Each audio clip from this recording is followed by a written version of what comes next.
You have to say no to this idea that we can be a 1950s housewife. Well, we actually have like a full-time, insanely demanding job. We're trying to be a Frankenstein of the Instagram mom and the like high-powered super career person, the investment banking or CEO guy. Right. And we're trying to do both of those things. Men actually do the same amount of housework as they did in 1970. And so that feeling of like, oh my God, this just isn't adding up. Is it just me? What I say is it's not in your head, it's in the data. And it's real. It's real. Welcome to Whole Plus, the podcast that embraces and tackles the holistic way, bringing it all together: science, research, innovations in technology, and our collective human experience. This is where science and spirit come together. I'm Dr. Taz, your host and a double board certified medical doctor, an integrative health expert, a nutritionist, and an acupuncturist. I'm also the founder and CEO of Whole Plus, a digital and clinical platform where my team and I practice evidence-based holistic medicine every single day. I know and I hear all the health and wellness noise that's out there. I want this show to be the one to empower you with the knowledge you need to heal not just your body, but your relationships, your communities, and our world. Welcome to Whole Plus. In 2017, I wrote the book Superwoman RX, and I wrote it because I was seeing women come in, high-powered women full of ambition and achievement, literally crash out right before my very eyes. And that crash looked different depending on who I was talking to. The idea of burnout, career burnout, being a superwoman, trying to do it all is something that we do need to talk more about and take seriously. The flip side is younger women today are talking about the soft life and really trying to do less. What is the right answer? How do we navigate things from here? And what if we really do want to change the world, but still want to have a family?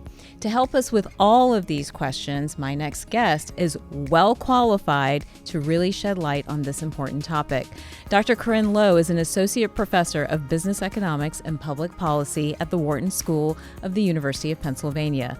Her research focuses on the economics of gender and discrimination and has been published in top journals such as the American Economic Review and the Journal of Political Economy. Corinne and her work have also been featured in popular media outlets, including Forbes, Vanity Fair, the LA Times, NPR. She has spoken to and advised firms like Google, IFM Investors, Uber, and Amazon Web Services, in addition to teaching in Wharton's executive education programs. Her first book, Having It All, is forthcoming with Flatiron this September. Please join me in welcoming Dr. Low to the show. Dr. Low, welcome to the show. You have quite the resume. You have studied in so many prestigious institutions, but you decided to write a book about burnout and about having it all. What happened there? I was living it. So, it might look from, the sheet in front of you like, I had it all going for me. But where the book starts, I was commuting from New York to my job in Philadelphia. I had a newborn. I was pumping in the Amtrak bathroom. Ugh. I was in a deeply unequal marriage, which is something that I talk about in the book. And I was, this big feminist and thought like, if I just want it to be this way, I'm going to be able to actually divide things equally with my husband, even with having a child. I was shouldering the breadwinning load and the home production load, the housework, the childcare, everything. And I was exhausted every moment of every day. And I literally thought to myself, okay, I guess this is just what it's like to have kids and to be in this part of my life. I guess the fun part is over. You were working full time at the same time as you have this newborn child, yes, right? Okay. And trying to get tenure at Wharton, which was, very like high pressure, trying to publish as much as possible. And I'm looking at my male colleagues and looking at how relaxed they seem, how much more time they have than me. And I was like, what is going on here? And as an economist, I had been studying all my career, the forces that impact women's lives. When I was in graduate school, I started doing research on the trade-off women make between fertility timing and career. So this is something I've been studying, throughout my career. And then I said, you know what, let me look at the data. And I started looking at data on women's time use. And when I looked at the data, I saw, okay, it's not in my ridiculous. head. It doesn't add up. It actually literally doesn't add up because we went from, a specialization model where the husband was the one who had to produce in the market. He was the one with the career, and then the wife took care of what is really a full-time job at home, right? All of like everything for the children, everything like for just managing a household, right? Taking the car in for repairs, all of that. It's really a full-time job, to a model where it's a dual breadwinner model. Gender roles have converged in the workplace, but they haven't converged at home. Yeah. So men actually do the same amount of housework as they did in 1970. Is this the reason that women, every couple of months you'll see a new study come out, a new statistic come out saying that women are more stressed in this timing than any other previous generation? Women have more issues with anxiety than ever before. And kind of how I opened the show, honestly, I have sat with so many women, thousands and thousands of women, and the story of burnout, either direction, right? If you choose the high-powered career path, or if you choose to stay at home, there seems to be a cost to both, right?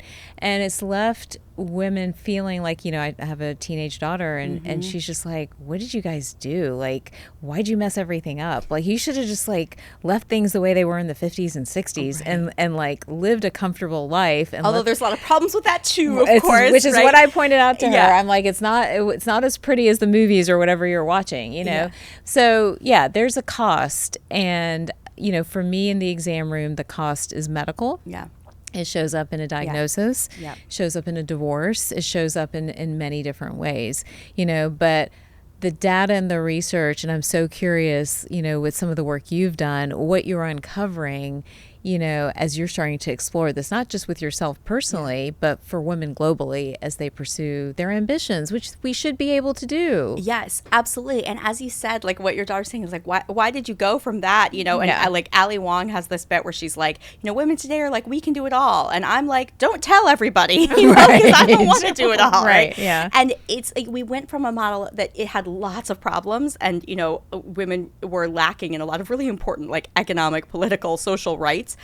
But it was a model where that time use was divided. And now it's combined into one person. We're trying to be a Frankenstein of the Instagram mom and the high-powered super career person, the investment banking or CEO guy. Right. And we're trying to do both of those things. And that just doesn't add up. And then when you add to that, already that impossible equation, the fact that the time we spent with our kids started skyrocketing in the 1990s. So when we look at those trailblazers who were the career women who had it all, a generation before us, they were not holding their infants, around the clock. They were not sitting on the floor with their toddlers playing with blocks. They were not sitting at the kitchen table with their elementary school kids doing homework, and they weren't driving their kids back and forth to a million activities. My childhood in the 1980s, I can't remember a single time being tucked into bed. This whole bedtime routine that we have that's hours of every parent's life. I was just told go to bed. Right? So what we are doing, what our generation is doing, literally has never been done before. And that's why we're so stressed out. We're actually trying to do something that's impossible. Well, when did that change? Because I didn't realize that women were not spending that much time with their kids, 20, 30 years ago. No, I literally have the time use data, and you can see it start to spike in the 1990s. And it changed with our greater understanding of child development. So as we understood that parental time was part of how children grew and they blossomed, right? The attachment parenting movement that said you have to hold your kid, extended breastfeeding. When you look at the career women in the past, when they went back to work, they didn't breastfeed, right? So then you're eliminating pumping. I was sitting here pumping right before we got so, they should have taken a picture of that. Classic. Having it all. Right. So, they weren't doing that.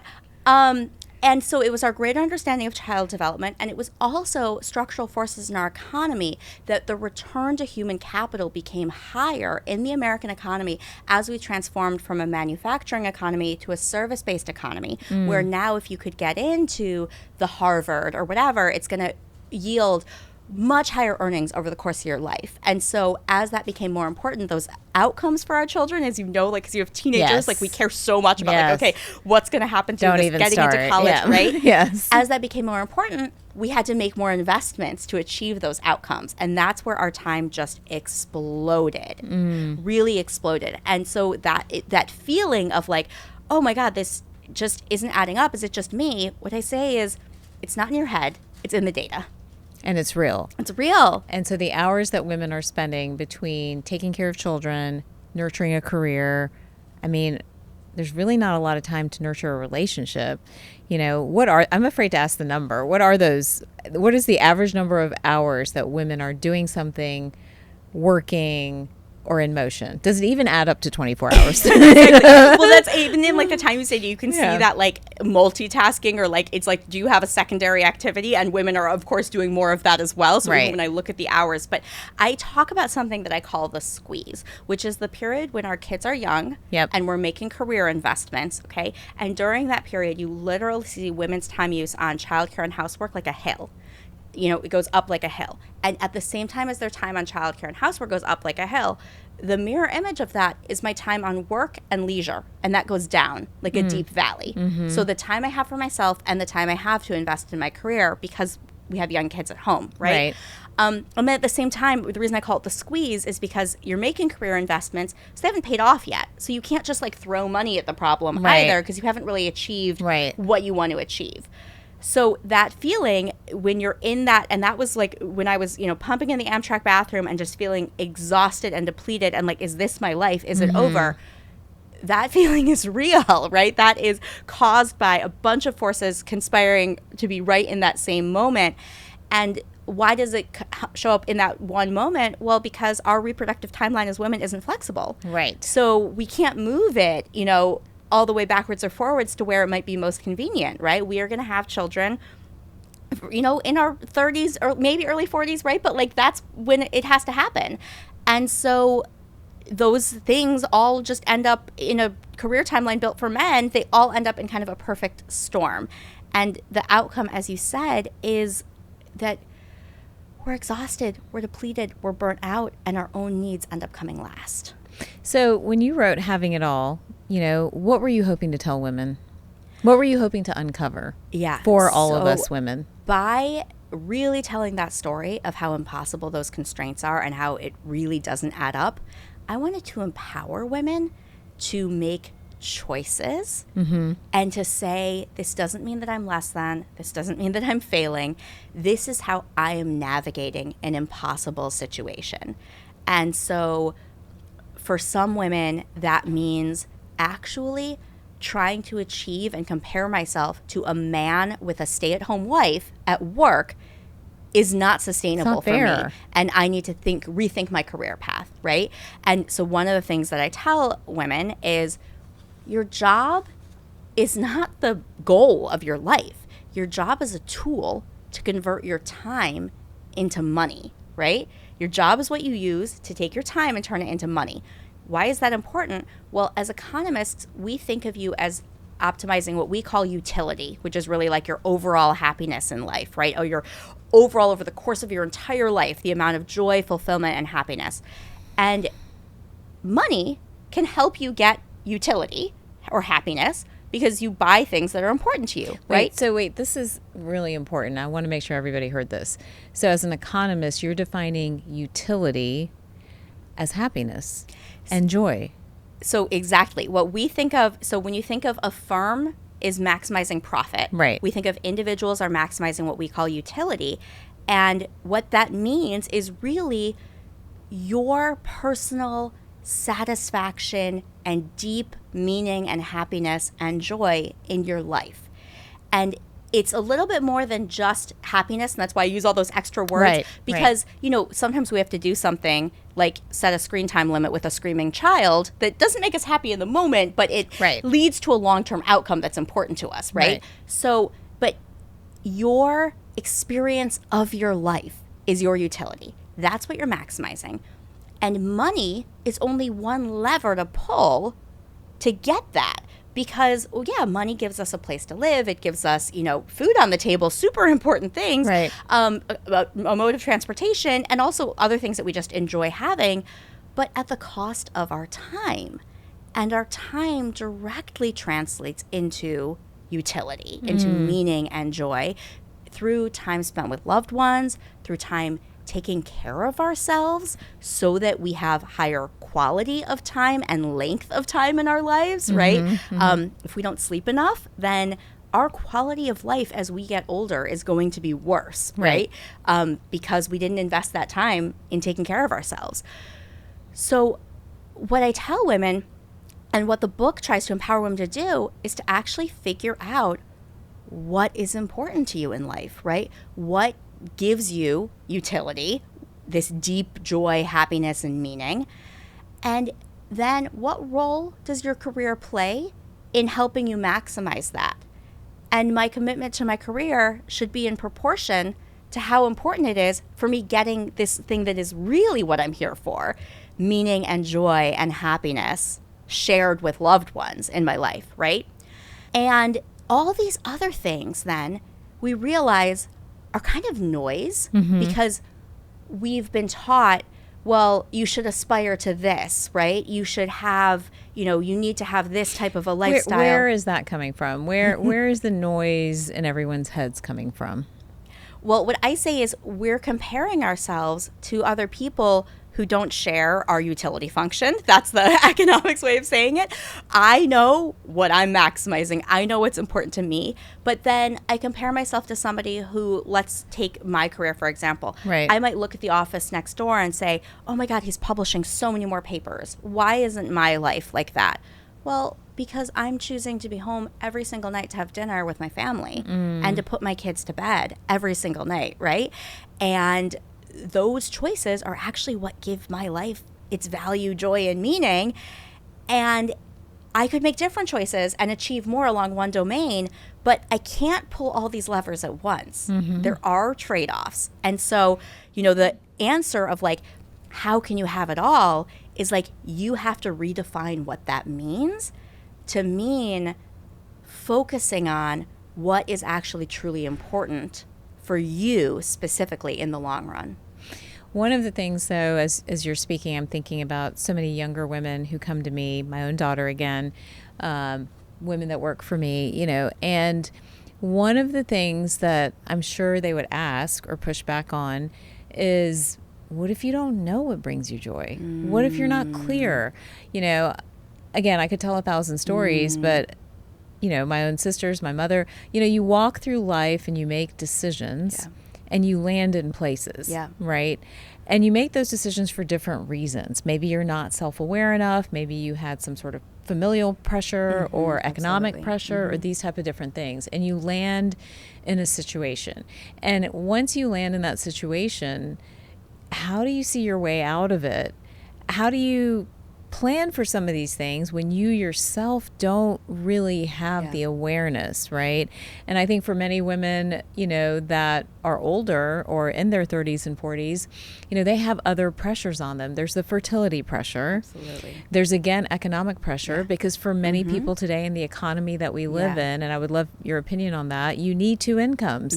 And so how do you do these things without having two incomes, and then, I think when you've built an economy within your home, thinking about, later stage families, and you've built an economy within your home, and then that economy collapses for different reasons, how do you navigate that? So, it's like, ideally we would all be self-aware and we would pre-plan, but sometimes life doesn't work out that way, Absolutely. And my own story was like exactly that. And I talk about that in the book, that I'm like, we didn't think, when all of us, me and my friends, when we were like getting married, we didn't think like, who's going to be the best partner to like weather all of life's ups and downs and help me co-run basically a household business, right? We thought like, who's cute, right? Like, who do I like spending time with, And that was how we then ended up, I talk about in the book where a lot of those ended up with partners who like really didn't have the skills that we needed to like manage this, home economy. So that's human nature. And I think, every day is a chance to re-examine our lives and to try to get in touch with ourselves and say, okay, let me take a step back. Is the way I have my life arranged actually serving my deepest values and the things that do bring me the most meaning and joy? And if they're not, then it's not an overnight change, right? It's about, okay, can I make some little shifts here and there to try to get closer to that? And can I start cutting out the things that don't bring me closer to that, right? So I call this throwing out your houseplants. Okay.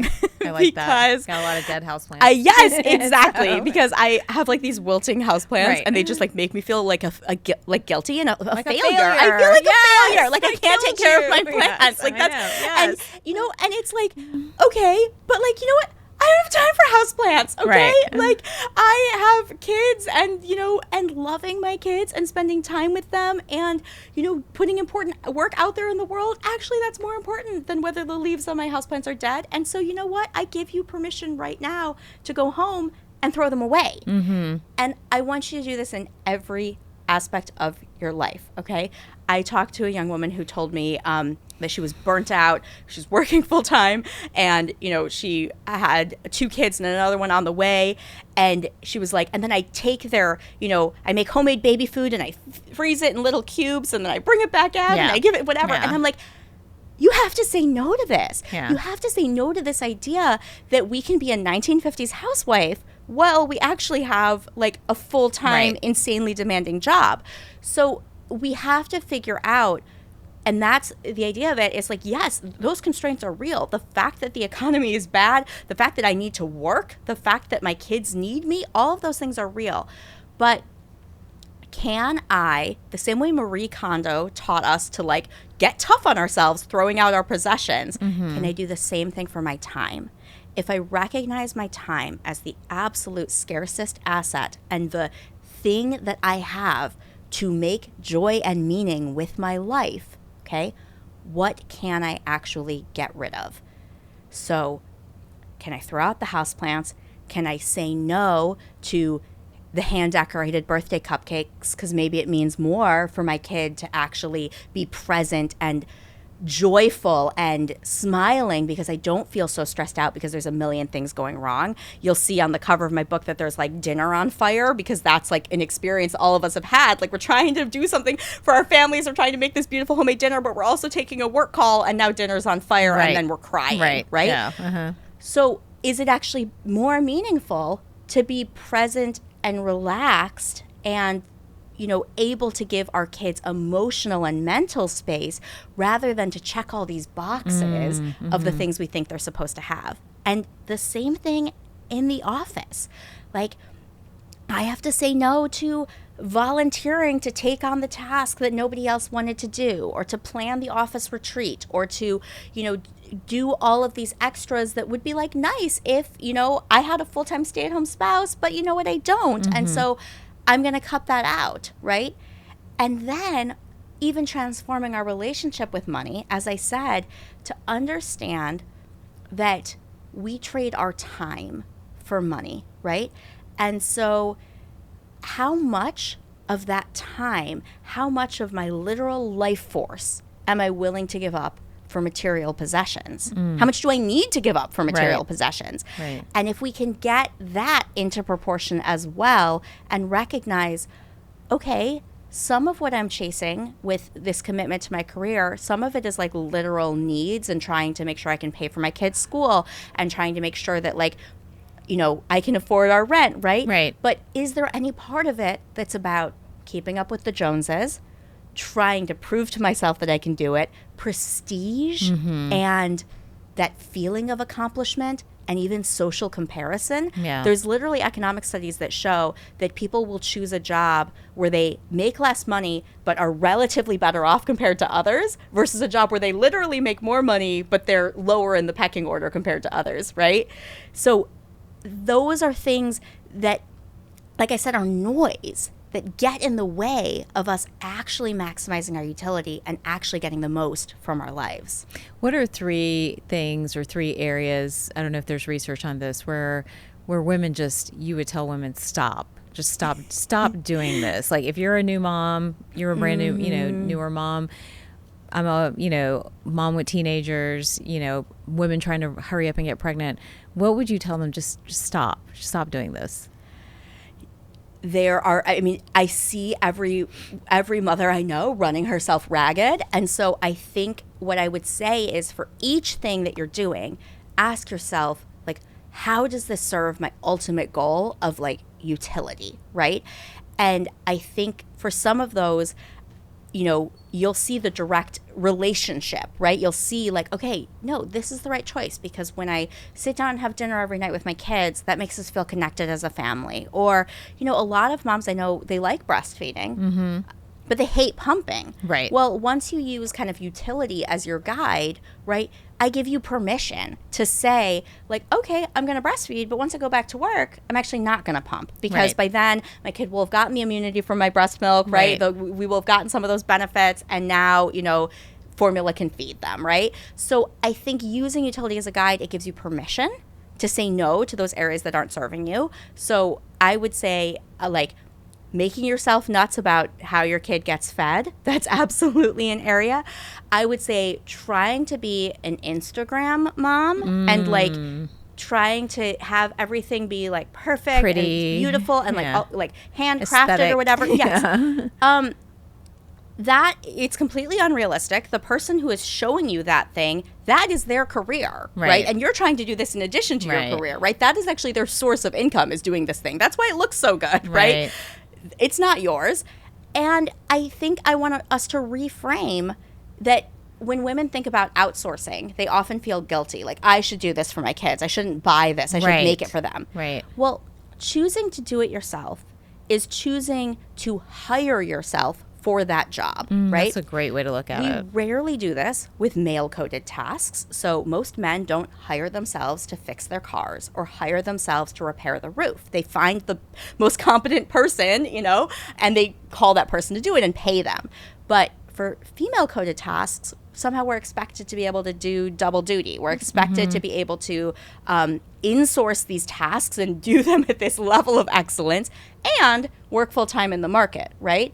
So, like, if you're a lawyer who bills at a certain number of, dollars per hour, I literally want you to think, am I the cheapest person to hire for this task? And am I the best person? Like, am I actually that good at making the cupcakes, or do I just feel better when, like, they were made with mom's love? But, by the way, nothing needs to be made with dad's love for, like, kids to know that dad's love them, right? Nothing's ever, that's not a tagline on anything. Yeah, it isn't. So that's the second area, is, like, I would say is, like, trying to be, like, an Instagram mom. And I would say the third area is comparing ourselves to men at work or women from a previous generation or women who just might have supports or advantages that we're not aware of, and thinking that we're coming up short. Yeah. And even I hear this more and more from young women now, like feeling that we're some kind of like philosophical feminist failure if we're not putting every minute we have into work, right? Because we've gotten this message that's like, you should be able to do it all, and like you should be able to be this like perfect career woman and this perfect mom. And so then I hear women say like, oh, but if I take this step back that I feel like I really need to step back to be the kind of mom that I need to be, am I letting generations of women down? I'm like, girl, get a grip, because we can't put that on you. The problems that we're facing are structural. They need structural solutions. And so in the meantime, you navigate it however you can to get the best life for yourself possible. Now, we know we have, economic construct. We know we have sort of this gender construct. We know we have religious construct. There are a lot of constructs that put women in the position that they're in today, right?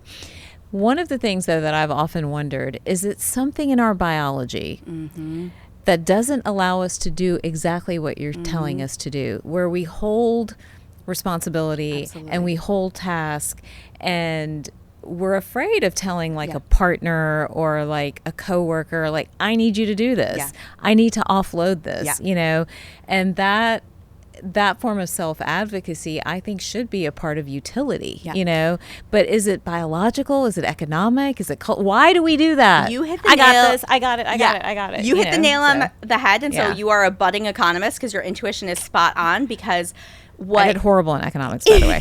So I don't but think this so. is, you know what? That's because we were told economics was about boring stuff, okay? Right. And I'm an economist and I study like the decisions that women's make in their life. Putting that out there.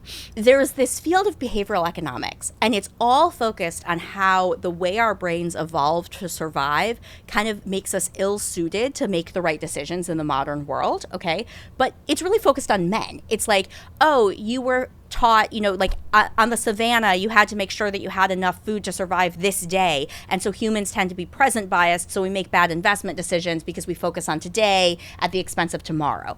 But actually, nobody has really looked at those same, as you said, evolutionary forces and how do they kind of uniquely affect women. Mm-hmm. And when you look at the science, you will find exactly that women are evolutionarily like conditioned, it's literally in our DNA to care about others and to take care of others, right? Because it is important for our survival as a species, right? So love and caring are these tremendous evolutionary forces that are sometimes working against our own best interests. Yes. And so that's why part of this, you know, how do I get more from my life, is really taking a step back and learning to listen to ourselves and to experience our lives, because you almost feel, and I'm sure you felt it when you're so busy, you have this like disembodied experience of like you're just trying to get everything done. You're not living in the moment. You're just like doing, you're just accomplishing, right? And I fall into that all the time. And if you stop and you experience and you take the time to like actually think like, is this bringing me joy and meaning, right? Then you can start to notice, okay, why did I say yes to this thing that's making me feel stressed out? Now I recognize, because I got that fleeting reward of like, whatever it is, being the good girl, doing what I was supposed to do, like being helpful, right? Helping somebody else. But now when I really take that moment and expand out my lens, I see that came at a huge cost of my sleep, of my stress, of my well-being, right? And so we have to learn to take our own experiences seriously to help tune down this tremendous power that's in our DNA for millions of years that's telling us to care and love and take care and do everything for everybody else. So hard. I mean, I will never forget, like, we went through that really tough, the squeeze, what'd you call it? The squeeze gap? The squeeze, exactly. The squeeze, where 2 young children, 2 businesses, 2 jobs outside, stress to the max. And the one difference between my husband and I, who were both in the same situation at the same time, was that he could come home and shut the door and be done with the day. Yeah. He's done with whatever happened in the day. I would come home and I'd perseverate and I would obsess and I would like stay up for all hours. I'd put the kids to bed and stay up till 2 and 3 in the morning, like sending emails and doing all kinds of things. I couldn't let it go. That's something we do to ourselves. Why do we do that? I mean, I think the reality is the data shows like that. And this was something that was hard for me to accept when I was like an 11-year-old feminist and I was like, girls and boys should be able to do exactly the same thing, right? Right. But the data shows that like, because our brains are shaped by different evolutionary forces, that like men's and women's brains on average work differently. There's a range of gender expression. So of course there's, you know, women who exhibit more stereotypically masculine traits, right? But on average, we see in the data that like women's and men's brains work differently. We have different hormonal influences on our brains, right? And I think that when you go back to that like survival on the savannah, like we were the ones like making sure that like that family unit actually survived, right? Where men were maybe more laser focused on some like goals of like, okay, I've got to protect the nest and I've got to, hunt for the next day, right? But not that caretaking and that community building that then now takes up a ton of mental space in our brains, right? The emotional labor. That's what you're doing when you're processing all of that, right? We take that on for like everybody else around us. And often it comes at the cost of ourselves. Right. And so I have this, it's from The Onion, the comedy newspaper, and this headline that has lived rent-free in my brain for like, since I read it. And it is, Mom hasn't had favorite pizza topping in over a decade. Okay. And why is that, right? Because I'm sure you can picture this. You're trying to order the pizza. But yeah. By the way, it's often like, oh, my husband doesn't eat sausage, or my husband doesn't, and he gets what he wants on the pizza, right? And the kids get what they want on the pizza, but you don't get what you want on the pizza, right? Right. So we spend our lives making magic for everyone else around us. We find ways to pull from, pour from an empty cup, to pull together things when there's nothing to pull from, to deliver for our jobs, for our families, for our kids. And then there's nothing left for ourselves, right? And I was telling this to somebody, and she was like, okay, so you're saying women have to be willing to do the same thing for themselves as they do for people that they love. Right. And I said, I'm saying that you have to be someone that you love. Ooh, that's deep. You have to be. So do we not like ourselves? I don't think we treat ourselves the way we treat our loved ones, right? Right. I think that we give so much to our loved ones, and that's why I reframe it that way, to say, but aren't you someone that you love? I think most women would answer no. Well, that's the work, right? That's the work, yeah. I think most, again, I don't want to speak for everybody, but I think the majority of women still carry within them a certain amount of shame, a certain amount of guilt, a certain amount of not feeling good enough for whatever reason, right? And then are on this like journey of like proving and trying to make a point to a certain extent, and I think it's a little bit about the burden of the past that we bring into the future. We've already run the experiment. I see women getting sick. You're talking about the data and the burnout, so when we look forward, and we start taking these inventories and we start throwing these things out, what do we tell women who want to have a family and want to have a career? How do they time fertility?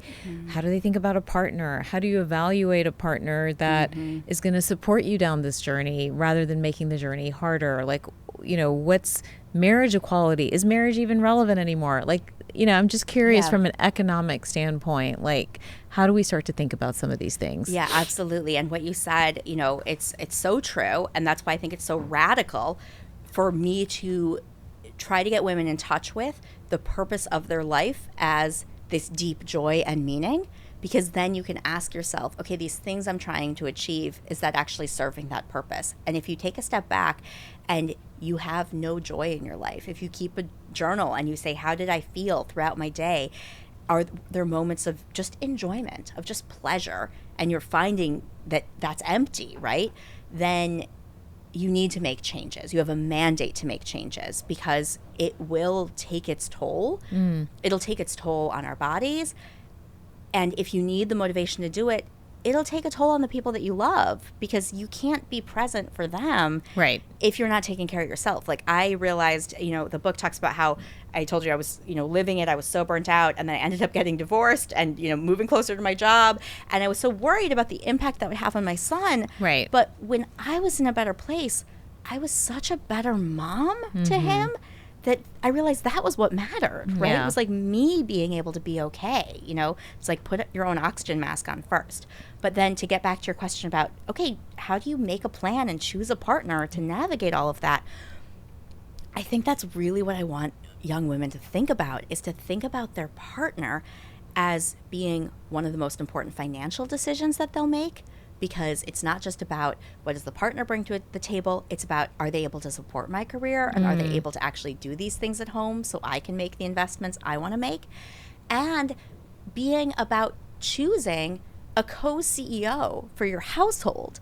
So what does the job interview, the dating, look like if you're choosing a co-CEO instead of you're just choosing someone to go to the movies with, right?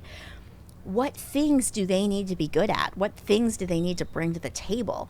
And I think our standards as a society for men have been far too low for far too long, because women have taken on this entirely different role in the economy and men haven't adapted at all. So, there's all this ink spilled in newspapers about the marriage crisis and the fertility crisis. Right. And it's like, well, if you want, women to get married, then we need men to be marriageable, right? I mean, I'm now married to a woman, so there's also that option.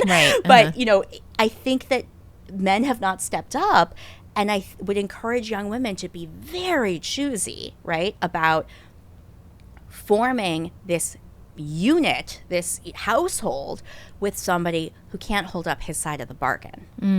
You know, I've had a lot of conversations with friends and, you know, loved ones about the fact that high-powered women in particular are often so fatigued that when they make that partner decision, they're usually making it from a place of fatigue. They're exhausted, they're burned out. And this could be true for men too, by the way. It's not just true for women. So someone that might in the moment make you feel better does not mean they're necessarily the right partner. How do women avoid that trap? Like, what are some things that we should be, I guess, let me be specific. Do they need to be financially equivalent to us so that if we decide to take a step back, we're able to do that? Or if they want to take a step back, you know, that can happen. Do they need to be emotionally equivalent? You know, do they need to be from a culture that recognizes the importance of shared housework?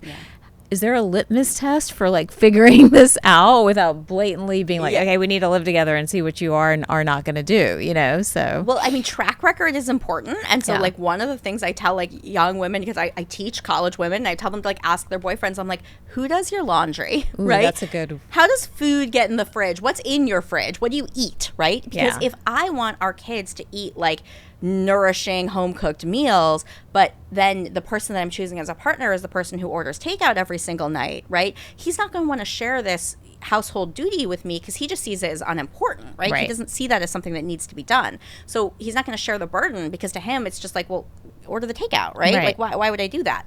So I think you want to take that step back and think about, all right, how do I picture my life? And how is this person going to contribute to that? And so in that regard, I don't think there's a specific litmus test of the contribution has to be financial or it has to be, you know, at home. But I do see that they should have the capability to take on roles in both of those domains the same as we do, right? And I think too often women engage in like some magical thinking of like, things are bad now, but like I'll teach him how to cook and how to do the laundry, and then by the time we have kids, I'll make sure we're more equal. So I will say, and I'm sorry to be like the bearer of bad news, but the message I deliver to women is that however it's going when you're dating, once you have kids, it's going to get worse. Okay? Wow. Because that's what I see in the data. I see that as we move from dating to cohabiting to being married to having kids, the inequality in housework grows. It doesn't shrink. Okay? So if you are already seeing those cracks, like when you're dating and you're like, oh, I wish he did this, I wish he did that, like now is the time to try to nip it in the bud. So either it might just be, you know, like, okay, this relationship's not going to work, or it's like, work on that now and fix it now, because once you get married, it's going to get worse. Okay, that's what the data shows, is that, you know, that inequality is going to grow, and then you add kids to the equation, and that just is like turning up the difficulty level on everything. And having kids is unfortunately kind of inherently gendered in a way that a lot of that other home production stuff isn't, right? Because like if you're the woman, you're the one who's going to give birth and you're the one who's going to breastfeed. So there's tasks that he can't take on. And then there's this evolutionary piece, and this is the piece that I feel like women have been scared to admit. But I feel like at that moment of birth, as a mother, biochemically, you're going through a process that leaves you more deeply connected to that baby, right, than your husband who did not go through that process, right? And that's not to say that over time you can't get to that same place. But right at that moment, I find women are so transformed by being in charge of another human being. And often then their husbands kind of continue to be the centers of their own universes, right? And so then that gap between you, if it existed before, it grows drastically. So if that's going to not be the case for you, then you want to find the guy who from the jump is, I'm so excited about having kids. I have thought about what type of father I want to be. I've thought about like my parents' parenting style and the ways I want to break the cycle, because women do that work all the time, and I rarely hear men talk about that, right? So I have a friend who's a very high-powered lawyer who whose husband really does take on the more than 50% of the cooking and the parenting load. And he was that guy, you know, and she wasn't actually sure that she wanted kids, but from the moment they got together, he was the one who was like, I've always dreamed about having kids. This is what it's going to be like. And I see that now bearing out in the post period. Whereas, you know, I think if you're already feeling the inequality, and this is from my own experience, these were the red flags I didn't heed, right? Where things were already unequal in my relationship before we brought kids into the mix. And then it snowballed once we had kids. And then speaking of, like, you kind of can't predict things, before we had kids, me and my husband were relatively equal earners. And so, you know, okay, well, at least if he's sharing that burden, maybe it's okay. But after my son was born, he left his job to start a business, and he wasn't earning any money. And so I had the entire breadwinning load on my shoulders. And now I'm doing 75% of the housework and the childcare. And then you're like, okay, well, then the question becomes like, well, what are men for then? Right. Like, what am I Why are you from here? This, right? So that's, I think, you really have to critically ask these questions. And I totally know what you mean. I mean, it is hard out there. It is hard to find somebody. And so a lot of times we're just like, okay, good. Like, you'll do, right? Or they just make you feel good, like, for the second, right? Yeah. But it doesn't mean they're the right person for the long haul. Yeah. I think there's some of these behaviors and traits and patterns that women need to be clued into. And, you know, what would you say to the woman who has landed in that situation? You know, I think I know what I see. I'm curious, like someone who has landed in that situation where she is bearing the majority of the housework, right, and needs to have sort of the self-advocacy in the home. Yeah. What would you say to her? So I think it's never too late to renegotiate any deal in your life, including the one that you're getting in your marriage. I like that. Yeah. So if it's not working for you, right, and if something is working for everybody else but you, then it's not working. So it's time to renegotiate. And so the same way that you would approach it if things aren't working for you at your job, and you kind of think about, all right, what's my outside option? What am I worth on the market if I decided to leave this job? How would I navigate that? And then you go and have a really frank conversation with your boss about what you need. Okay, we're going to take that same approach in the home. You're going to say, if I really needed to, how would I do this on my own? And how can I set up my life so that that's actually a real possibility? So that means all throughout your marriage, making the decisions. I say it's very unromantic, but like start planning for your divorce from the minute you got married, because you don't know what's going to happen, right? Somebody can have an affair, something you guys can turn out to be incompatible. So women need to take care of themselves financially from the beginning. I agree with that 100%. Yeah. So you think about that, and then you have a really frank conversation with your partner where you say, this is not working for me, and I need more from you, and we've got to figure it out, because otherwise my unhappiness is going to become everybody else's unhappiness. This is not sustainable. And then the exercise that I suggest in my book is that you actually track your time. So you actually agree with your partner to both keep a journal of how you spend your time, and then to be able to document how much more time you spend on thinking about things for the household, on housework, on the mental load, and on childcare, right, than he does.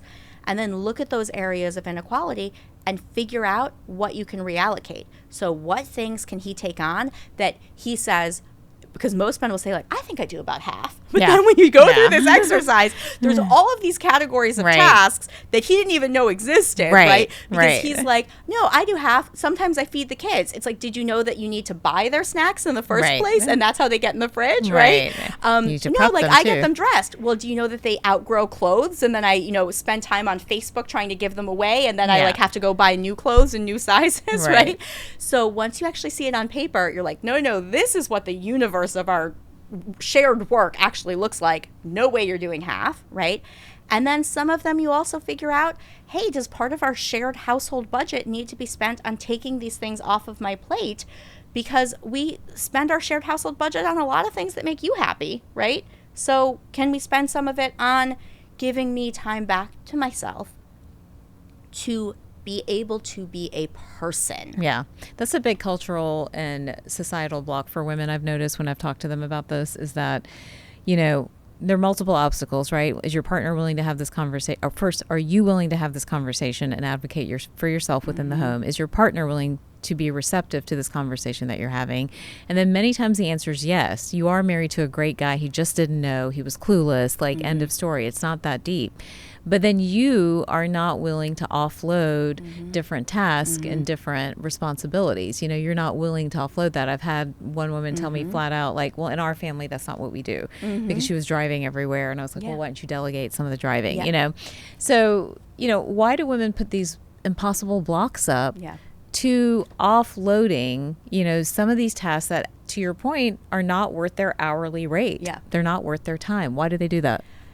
I think it's because we have this outdated model that I should be able to do this. And that's why I think starting from that time use data and how it's changed over time is so important for me, because I need to tell women, no, you shouldn't be able to do this. This does not add up. And by the way, your mother was not doing it. She was not spending that much time with you. And it is literally in the data. So the way that you are parenting right now and the excellence that you're trying to deliver in every domain, and by the way, our careers are also more demanding than ever, okay? That is not what the generation before you was doing. So when you say I have these values from my generation, my family, you know, that this is what they did, no, okay? That's not what they did. No. Right. So it is literally impossible, and you are going to kill yourself, right? Like, if you think about the real cost of, like, you know, all of that stress, the lack of sleep, the lack of any kind of joy or presence in our life on our bodies. I mean, I felt like I was aging 5 years for each year when I was in that situation of like just juggling way too much. It is going to come back, right? And it has an enormous cost. So it's non-negotiable for you to make some of these changes.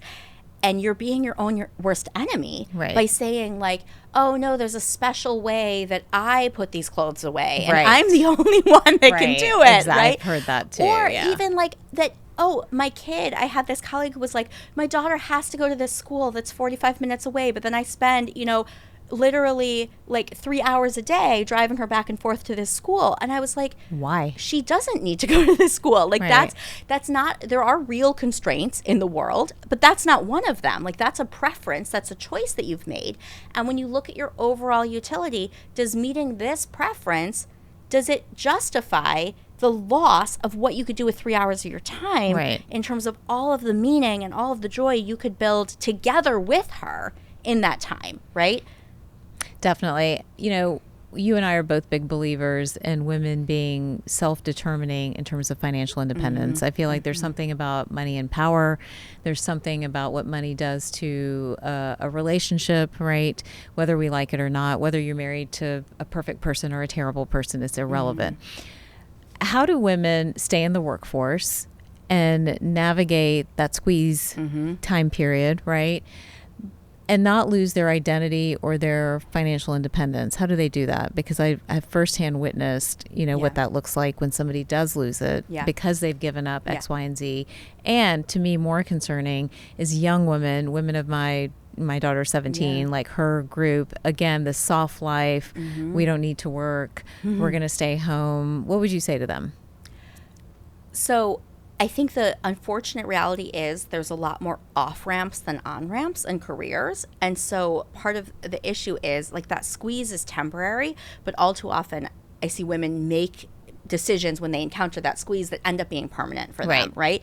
And then there's women who, like, you know, my son is 8 years old, and so, like, some of, you know, his friends' moms, they now have kids who are all, like, for the first time, like, in full-time school, and they're trying to look at the job market again. And this one mom, you know, she was, like, an investment banker, and now she's looking at jobs, and she's interviewing for entry-level positions. Those are societal problems, and believe me, I have issues with them, but we have to navigate that reality, right? And so what I would say to your daughter's generation is, your human capital is forever. It's something that nobody can ever take from you. And so if you establish yourself and establish some earning power early in your career, then you can take your foot on and off the gas at different points in your career, but your human capital is always there, right? If you count on hey, a man is going to support me. Well, he could lose his job, right? Like, this is not or something reality. Can happen to him. Yes, he could get injured. He could I mean, you have to plan for a world where you need to be able to support yourself, right? Like, absolutely. So your human capital, there's a paper that I cite in the book that's literally called Degrees Are Forever. And that's the message. Mom always said that. She'll be so happy. No one can take away your degree. So that's the message that I would give to those young women, right? Yeah. And to the women who are, navigating like the squeeze, I would just say, yes, figure out how to navigate this, but remember that it is a temporary problem. And so if there's anything that you can do to pull more resources into this period, even if it means, for example, paying to outsource something and saving less than you would like to, because once you get through this period, then you'll have a chance to do that and to make up those contributions to your 401k or whatever you want to be doing, right? If it means, hey, I'm not driving the car I want to drive right now, or I'm not living in as nice a house I want to live in right now, but it allows me to get the resources to make time for myself to survive this period, right? This is a temporary problem. And so if you can get through it, it does get easier at some point. Like you're probably feeling like with your kids at the age they are, right? That squeeze does start to alleviate. Starting to breathe a little bit more. Yeah. Correct. And so you have to do whatever you can to, we can't time shift our fertility, more than a little bit, right? As I've said. So you have to do whatever you can to try to time shift other things, right? And so what can you do to pull resources into this period to navigate your way out of it?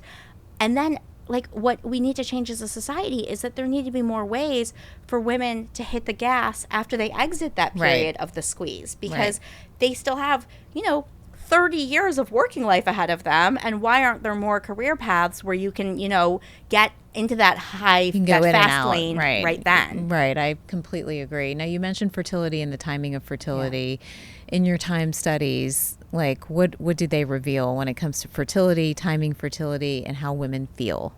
Yeah. So I think this is something that women are trying to navigate, and it's something we're trying to navigate from very early in our lives. I did a study on a country that made IVF free, and what we saw is that when IVF was made free, actually young women delayed marriage, they got more education, it changed their career planning, anticipating being able to use this technology in the future. And every time I would present it, men in the audience would be like, well, you really want me to believe that a 20-year-old is thinking about her fertility when she's, 35, when she's making these decisions? And I'm like, we're economists. We think that people are planning for retirement from the time they enter the labor force. Like, of course they are. Like, yes, like this is something that's present, in our lives, from the very beginning of our lives, because we're aware. We've heard stories of people who, oh my gosh, it's heartbreaking. This woman tried to do IVF and it didn't work because she waited too long. Right? We know, right, that constraint is there. So what I see is that reproductive time constraint is real, and it really does contribute to the decisions that women make early in their career because they are trying to navigate it. And the more that we have technology, it can help, right? Free IVF, freezing eggs, it can help. But it's not the answer. It doesn't make it go away, right? There's only so much that you can do.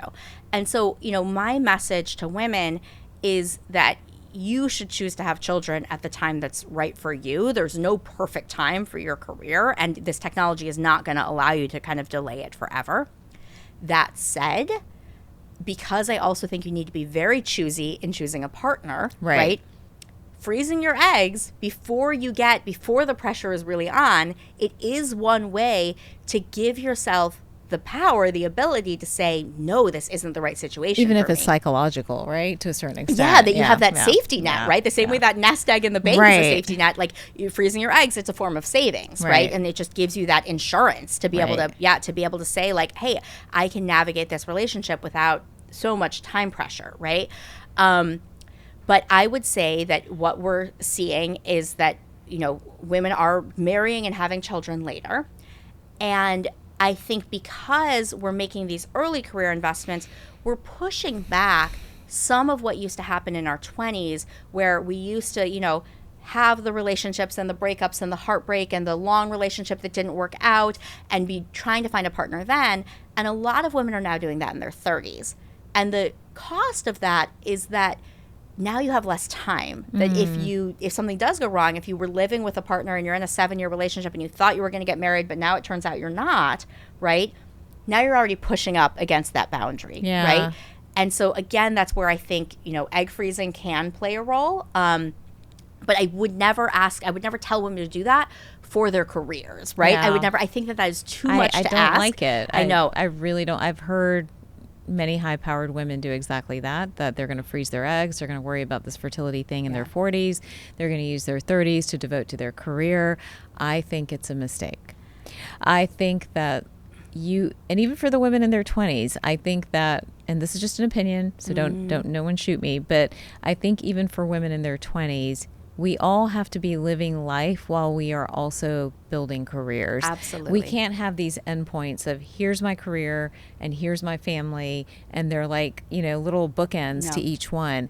I don't think that's how life works. I think that we have to have this mentality of experiencing it all as we can throughout the decades, because there are no guarantees. Absolutely. And you can hold out and wait for that perfect partner, and something can happen, right? And you can start early and think, okay, I started early, I'm taken care of, and something can happen. Absolutely. So I think the biggest message that I hope women hear, young women that are, even older, wherever you are in your journey of being a woman, I think the biggest message is understand your utility. Value your time, and understand or really chart if you are using your time wisely. But stop this, like, when this happens, that happens, and when this happens, that happens, and sort of these like hard bookends. I mean, I had 2 children at one of the most stressful junctures of probably my career, and to your point, there was no rhyme or reason to it. There just wasn't a good time. If I had sat and intellectualized having children, I probably wouldn't. You know what I mean? Right. Because it doesn't add up. Because it doesn't add up. The math doesn't work, So anyhow, I would encourage women to just live. No, but then totally the advocacy. The only thing we didn't talk about, I know we're running up against time here, but I think it's important. We talked about advocacy within the home. We talked about self-determination and financial independence.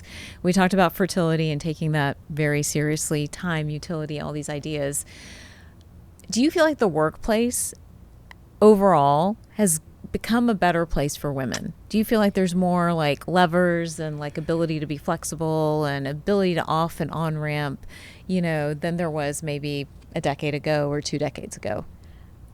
I think there's been changes in kind of multiple directions. I wish I could say that, like, I think we've solved this problem. We have not solved this problem. So when you look at, I think firms are doing really well at kind of entry level, and you see that, like, women are more equal at the entry points of their careers, and it's closer to 50-50. But in most careers, as you progress throughout that career, you see that gender gap grow. And you see that getting to higher levels in that career is still hard for women, right? And I think that's because careers have become more demanding, from a time perspective, where it's kind of all encompassing. It's kind of, around the clock, right? And so I think what women are finding is that there are certain jobs that work better for them. And what those jobs have in common is actually not flexibility.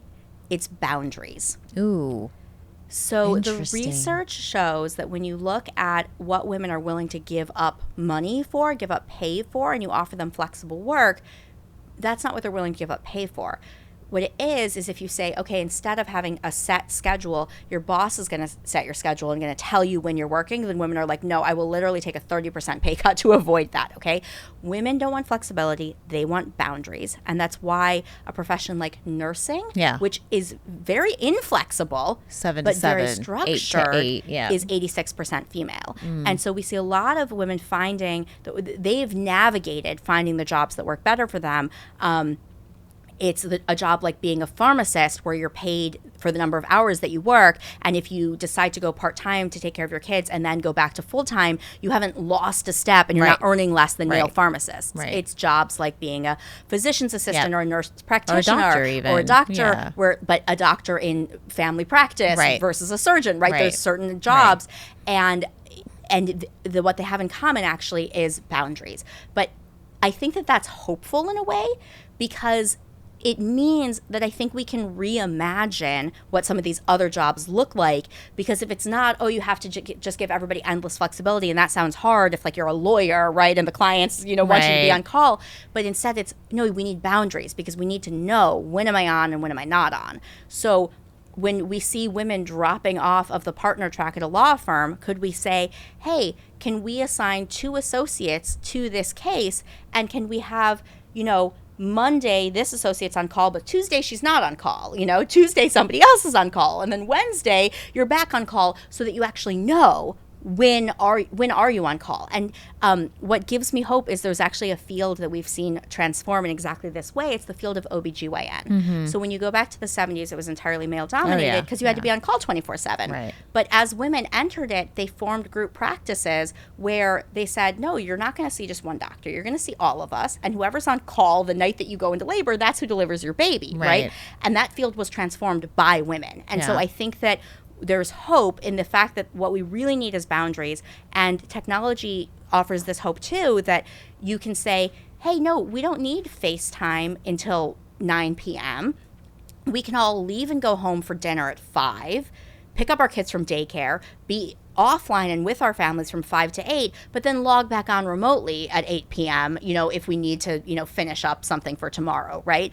So when we understand that what is costly for women is this lack of structure and this leakage of work into all hours of the day, and that giving some structure and giving some boundaries is what it would make it more possible for women to thrive, well, I think that's possible. And I think we need to dream bigger and demand it. I think that we should all be advocating for that in our workplaces. And as somebody who runs a company, I think that that's a good lesson even for me, for the women that work for me. Oh my gosh, this has been incredible. I think we could keep going. I love this topic. I am so passionate about women, being able to pursue financial independence, still have a family, still be healthy, not crash and burn out. I hope you all pick up a copy of this book. It's coming out when? Tell us about the book. It's coming out in September, but it's available for pre-order right now. Amazing. So you can go on Amazon and Barnes & Noble. And I will just leave you with, this is your life now. Exactly as you said, right? This is your life now. So you have to start living it in a way that is meaningful, sustainable, but also joyful. Right. Well, one more question. Yeah. Speaking of which, very relevant to everything you've said today, and I think you've used a different word to describe this, but what makes you whole? I would say what makes me whole is being able to have all of those different pieces of me. Yes. And show up unapologetically as that whole self, as the person who is a professor and the person who's a mom and who's queer and who's an activist, and as just a person, as someone that I love, as I said, right, who deserves meaning and deserves to have experiences and, deserves good things in life. And boundaries. So start setting them. Amazing. Well, thank you so much for taking time out today to join us and talk about this really important topic. And for everybody else, thank you for watching and listening to this episode of Whole Plus. If you know a stressed out, busy woman or a lost teenager or young woman in her 20s, please send them this book. I'll see you guys next time.